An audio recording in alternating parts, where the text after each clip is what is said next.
berharap meski berat kau tak merasa sendiri. Kau telah berjuang menaklukkan hari-harimu yang tak mudah. Biar ku menemanimu, membasuh lelahmu.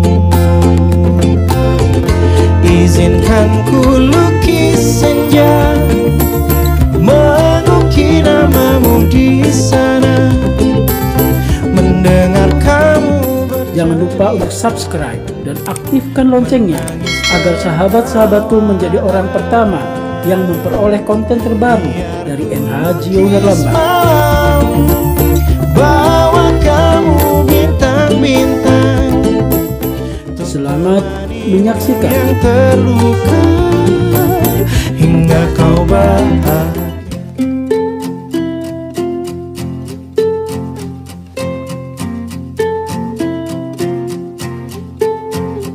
Aku mengerti perjalanan hidup yang kini kau lalui.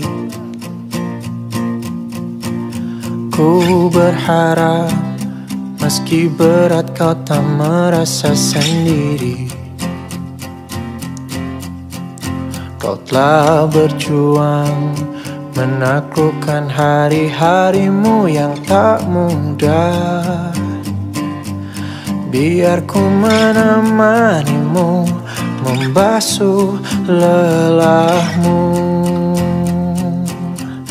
Izinkan ku lukis senja, mengukir namamu di sana, mendengar kamu bercerita, menangis tertawa.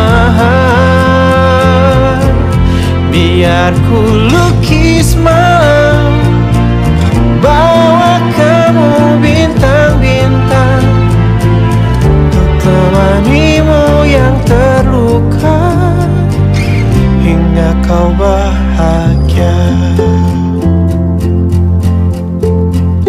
Aku di sini, walau letih coba lagi, jangan berhenti. Berharap meski berat kau tak merasa sendiri. Kau telah berjuang menaklukkan hari-harimu yang tak indah. Biar ku menemanimu, membasuh lelahmu. Izinkan ku senja, mengukir namamu di sana, mendengar kamu bercerita, menangis tertawa. Biar ku lukis malam, bawa kamu bintang-bintang, untuk temanimu yang terluka hingga kau bahagia.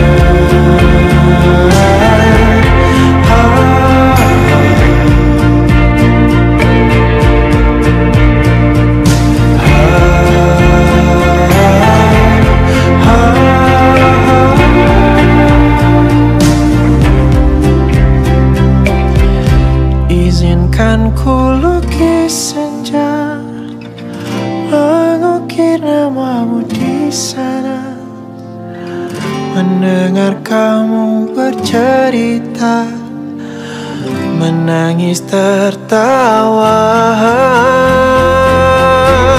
Biar ku lukis malam, bawa kamu bintang-bintang, untuk temanimu yang terluka hingga kau bahagia. Untuk temanimu yang terluka hingga kau bahagia.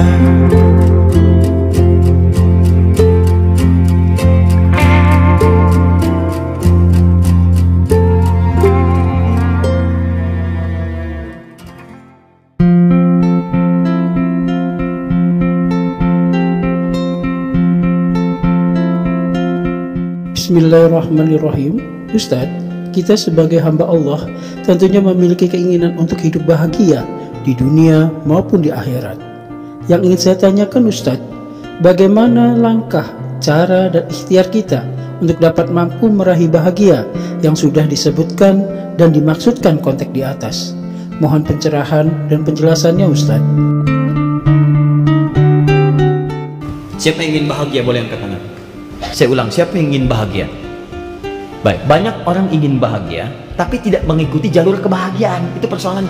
Padahal rumus bahagia sederhana, rumus takwa sederhana. Quran surah kedua Al-Baqarah di ujung ayat, akhir ayat 189. Tingkatkan takwamu kepada Allah supaya kamu bahagia. Dia bahagia itu sederhana, minum teh. Kalau utang belum lunas nggak bahagia juga. Barangkali minum teh pelampiasan karena utang belum dibayar. Jadi ukuran kebahagiaan kalau dilekatkan pada manusia itu nisbi, relatif sifatnya. Relatif. Kalau Anda punya profesi apapun, ingin bahagia dalam profesi Anda tingkatkan takwa, saya berikan kebahagiaan pada Anda. Bukankah setiap yang belajar ingin diberikan pengetahuan? Bukankah ingin meningkat pengetahuannya? Bukankah ingin semakin pintar? Ibu ingin mengharapkan anaknya pintar, nenek mengharapkan cucunya pintar. Bagaimana seseorang bisa menambah pengetahuannya di luar batas-batas kemanusiaan? Takwa kuncinya. Buka Quran surah kedua Al-Baqarah di akhir ayat 282, paling kiri sebelah bawah. Tingkatkan takwamu kepada Allah, maka Allah akan mengajarkan kamu tambahan pengetahuan. Makanya silakan cek ulama-ulama dulu.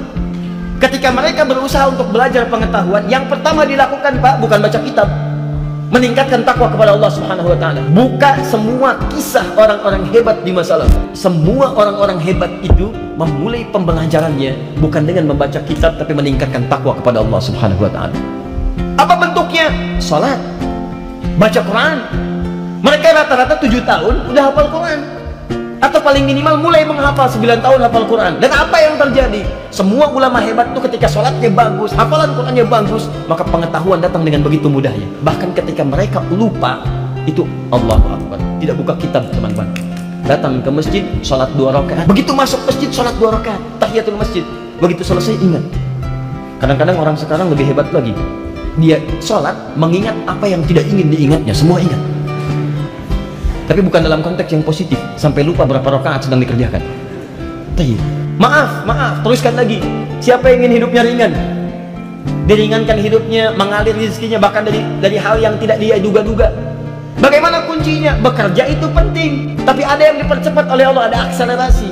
Kamu kerjanya seperti biasa, tapi rezekinya datang, hidupnya mudah, enak gitu. Buka Quran surah 65 di akhir ayat kedua, di awal ayat ketiga. Siapa yang mampu meningkatkan takwanya kepada Allah, maka kami akan lepaskan dari kungkungan persoalan kehidupan. Kami berikan solusi dari setiap masalahnya. Bukan nggak punya masalah, tapi ketika akan menghadapi masalah diringankan oleh Allah Subhanahu wa taala. Rizkinya datang dari sisi yang tidak diduga-duga.